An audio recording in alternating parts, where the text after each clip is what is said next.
Olá, graça e paz, triunfando com Cristo no dia mau. Marcos 14, 32 ao 42, nós lemos assim: Então foram para um lugar chamado Getsêmani, e Jesus disse a seus discípulos: Sentai-vos aqui enquanto vou orar. E levou consigo Pedro, Tiago e João. Então começou a afligir-se e a angustiar-se, e disse-lhes: A minha alma está tão triste que estou a ponto de morrer. Ficai aqui e vigiai. E adiantando-se um pouco, Jesus prostrou-se em terra e começou a orar para que, se possível, ele não tivesse de passar por aquela hora. E dizia: Abba, Pai, tudo te é possível. Afasta de mim este cálice. Todavia, não seja o que eu quero, mas o que tu queres. Voltando aos discípulos, achou-os dormindo, e disse a Pedro: Simão, estás dormindo?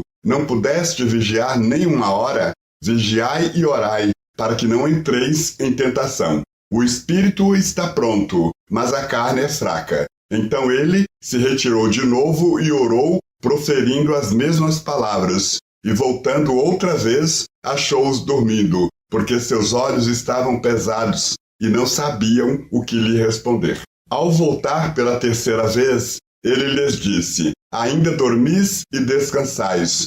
Basta, chegou a hora. O Filho do Homem está sendo entregue nas mãos dos pecadores. Levantai-vos, vamos embora. Aquele que me trai aproxima-se.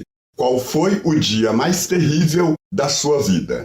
Irmãos, a vida é muito frágil. Nós vivemos uma vida muito frágil. Às vezes recebemos um telefonema ou uma mensagem numa hora em que menos esperamos, que muda completamente a nossa vida. Nossa vida dá uma guinada completamente diferente. Às vezes nós estamos indo numa direção da vida e de repente nossa vida dá uma guinada completamente diferente. Parece-me que na vida nós estamos sempre preparados para as horas de triunfo e as aguardamos e esperamos por elas ansiosamente. Estamos sempre esperando com ansiedade de que a hora do triunfo, a hora do sucesso, aquele grande lance venha a acontecer em nossas vidas. Que vamos deslanchar, vamos resolver os nossos problemas, mas nós nunca nos preparamos para essas horas trágicas que a vida nos reserva. A Bíblia chama esse dia de dia mau.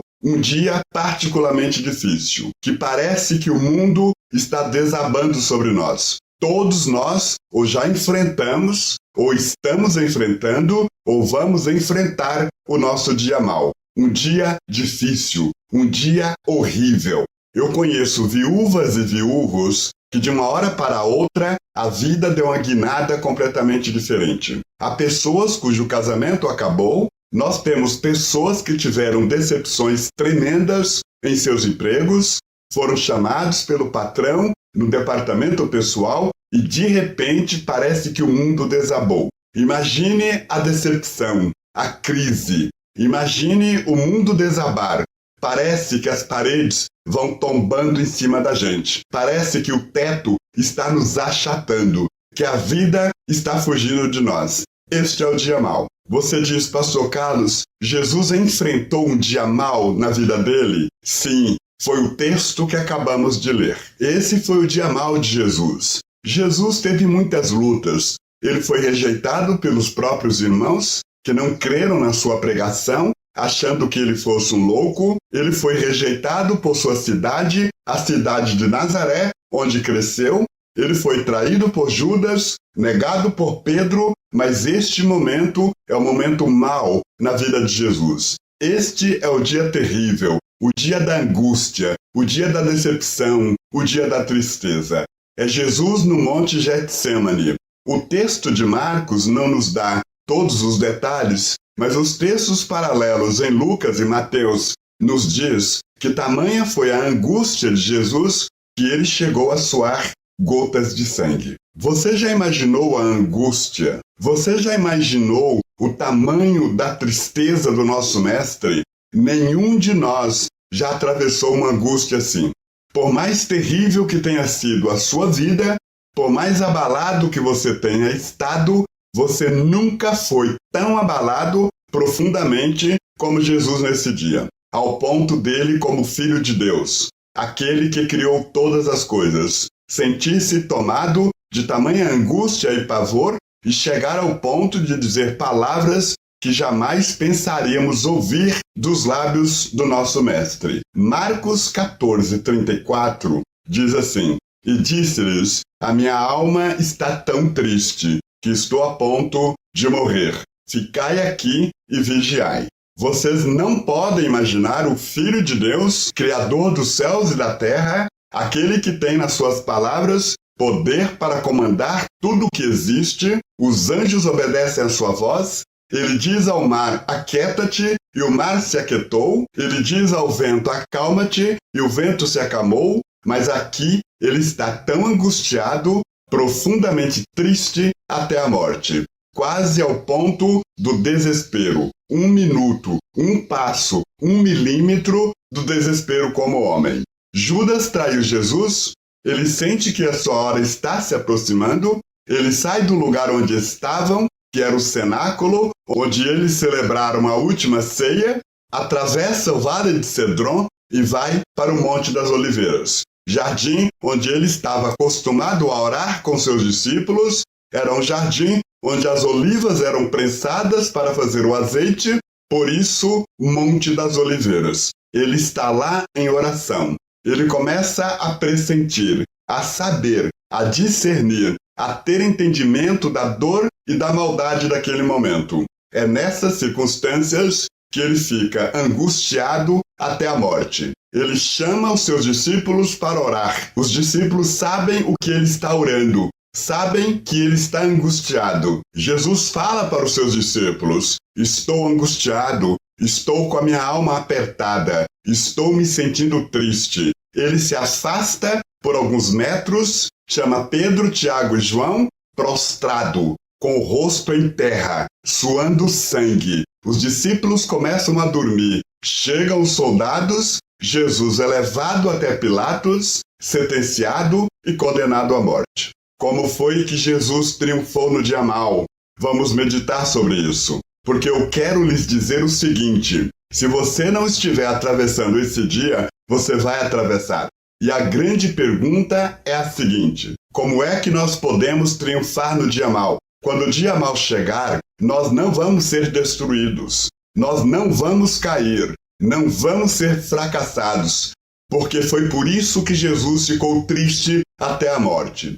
Ele nos ajuda a vencer no dia mau. E o apóstolo Paulo diz: depois de haver feito tudo, permanecei firmes no dia mau. Estaremos firmes no dia mau. Não vamos ser arrasados. Nós vamos ter vitória no dia mau em Cristo Jesus o Senhor. Eu creio assim, porque dias bons também virão, dias alegres também virão. Mas para os dias de alegria, nós já estamos preparados. Não precisamos mais nos preparar.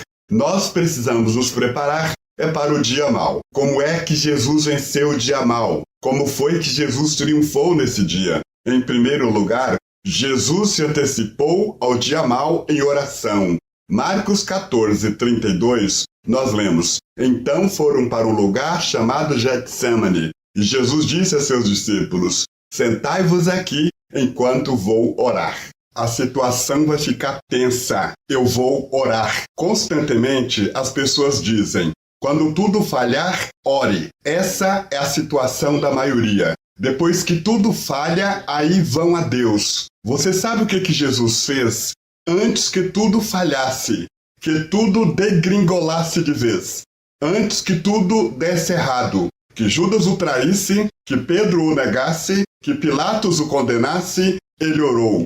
E a Bíblia Sagrada diz que quando ele estava em oração, os anjos vieram dos céus ministrar a ele o fortalecimento para que ele atravessasse o dia mau e fosse triunfante. Se antecipe ao dia mau em oração. Se antecipe ao dia mau na presença de Deus, para que quando soprar o vento da tempestade, quando vier o inimigo contra você, esbravejando como um leão, vindo sorrateiramente, você esteja firme em Cristo Jesus, o Senhor. E nós não fracassaremos, porque o Senhor nos susterá na palma das suas mãos. Por isso é que o salmista diz: ainda que eu andasse pelo vale da sombra da morte, não temeria mal algum, porque tu estás comigo. A tua vara e o teu cajado me consolam. Se antecipe ao dia mau em oração. O problema da maioria é que vai deixando rolar e não se prepara para o dia mau. Aí chega a crise, a tempestade,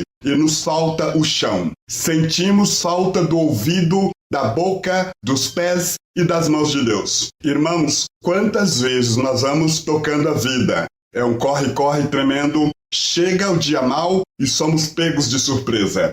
Queremos falar com Deus e parece que Ele está longe. Não é que Deus esteja longe, é que o nosso coração está endurecido. A nossa alma está dispersa. Não conhecemos a Bíblia e não temos intimidade com o Senhor. Quando o dia mau chega, era para nos sentirmos na presença de Deus, mas nos sentimos só. Por que é que Jesus, no Getsêmani, sabendo que vai chegar o dia mau, ele diz: eu vou orar. Ao invés de ficar reclamando com os discípulos, ele vai buscar a presença de Deus em oração, porque ele sabe que é de Deus que vem a vitória. Pare de correr, pare de levar a vida do jeito que você está levando. Vem de volta para o altar de Deus. Estamos precisando reconstruir o altar de Deus em nossas vidas. Ele foi orar.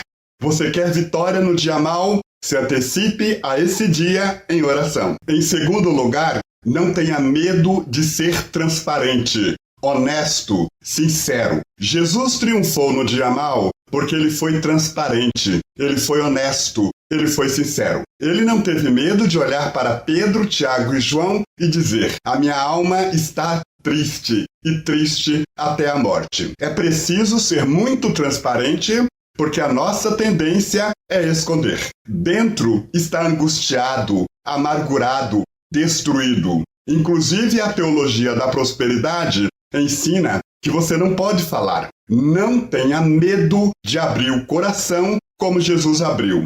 Eu estou angustiado até a morte. Você sabia que na hora da angústia a melhor coisa é abrir o coração, deixar de reclamar e sair da angústia? Não tenha medo de enfrentar. Quantas vezes fugimos de nós mesmos? Mas Jesus foi honesto. A alma dele estava angustiada, mas ele não teve medo de dizer. Imagine a tristeza de Jesus. Por nossa causa, ele está prostrado, com o rosto no chão, suando gotas de sangue. Sabe, irmãos, que às vezes somos mestres do disfarce, da máscara, da fantasia, da fuga. Parece-me que a primeira brincadeira que aprendemos quando criança é a brincadeira de esconde-esconde. E alguns estão se escondendo até hoje, às vezes de si mesmo. Em terceiro lugar, deseje o triunfo, deixando espaço para a derrota. Ore sempre na perspectiva do triunfo, mas deixe espaço na sua alma para a derrota, porque a derrota faz parte da vida. Veja que Jesus ora desejando o triunfo, mas ele deixa espaço para o não. Pai, tudo é possível. Afasta de mim este cálice. Todavia, não seja o que eu quero, mas o que tu queres. Irmãos, um dos nossos maiores problemas é o seguinte: nós somos treinados para esperar sempre o milagre. E quando ele não acontece, nós não temos espaço na nossa vida cristã para a derrota, para o não. Quando a vitória não acontece, nós entramos em crise. Nós somos treinados para receber milagres, mas quando ele não acontece, nós somos destruídos. Eu já vi pessoas irem ao fundo do poço, arrasadas, e às vezes chegam para mim e dizem: mas por que comigo? Sabe o porquê do desespero? Porque somos treinados para receber sempre o sim de Deus, jamais o não. Quando chega o dia mau, não está no nosso calendário, não pode chegar. Nós somos treinados a pensar que somos imortais fisicamente, que somos indestrutíveis, que no ano de 2090 vamos estar por aqui ainda. Somos treinados para isso, mas não entendemos. Deus cura, sim, Deus cura, porque tudo é possível. Mas quando eu oro pela cura, devo deixar espaço para Deus também não curar. Porque qualquer pastor, por mais desonesto que seja na sua pregação, tem que admitir que ele já orou e nada aconteceu. Eu tenho que ter espaço para, quando não acontecer, eu não entrar em crise. Quando não acontecer o que estamos esperando, diga o que Jesus disse: não faças o que eu quero, mas o que tu queres. Por quê? Porque quando não acontecer nada, a última coisa que eu tenho para me segurar é a vontade de Deus. O querer de Deus é sempre perfeito e agradável. Pai, eu não entendo. Pai, eu não sei. Eu estou orando. Passe de mim este cálice, mas eu sei que não é como eu quero, e sim como tu queres. E eu confio que o teu querer é perfeito e agradável, e eu me seguro nele. Segure no querer de Deus, que você nunca vai se desesperar. Você jamais vai se desenganar da vida. Porque quando abrimos espaço para a derrota, a nossa derrota deixa de ser derrota, nós não fracassaremos quando somos derrotados. Aí viveremos na prática Romanos 8:28. Todas as coisas cooperam juntamente para o bem daqueles que amam a Deus e são chamados segundo o seu propósito. Pode descansar nesta verdade. Você é um vencedor. Por hoje eu fico por aqui. Muito obrigado por sua atenção e companhia neste vídeo. Até o próximo. Um abraço.